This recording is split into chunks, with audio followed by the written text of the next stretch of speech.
Supreme Court Judge Smokin Wanjala has been taking interview questions from members of the Judicial Service Commission this morning as he seeks to become the Chief Justice of Kenya. He now is part of that interview for the 6th CJ candidate. That one of the things you do if you became Chief Justice was to unite the Supreme Court. Did I get it right?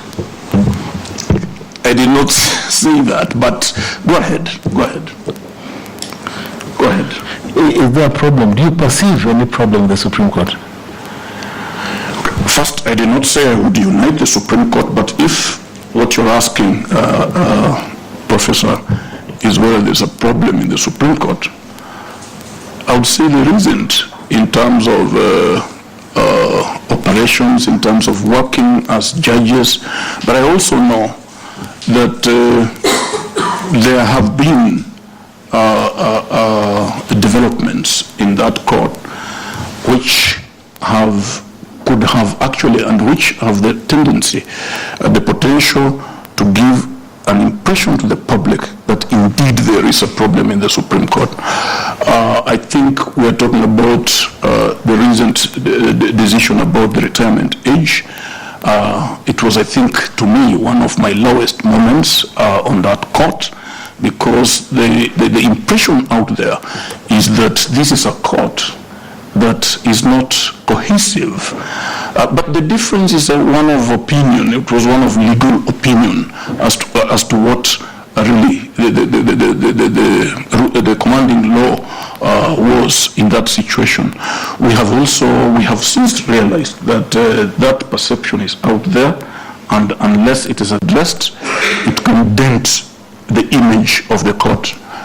Judge, what do you classify, or what do you describe the problems with the Supreme Court as ideological, philosophical, political, personal? Or is it just a question of perception?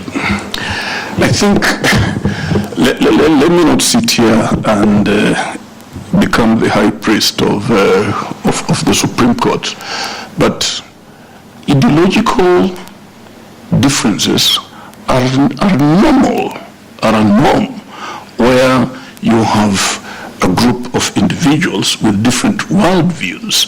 There are ideological differences on courts the world over, but I don't think there are any political differences, in my view, or personal differences.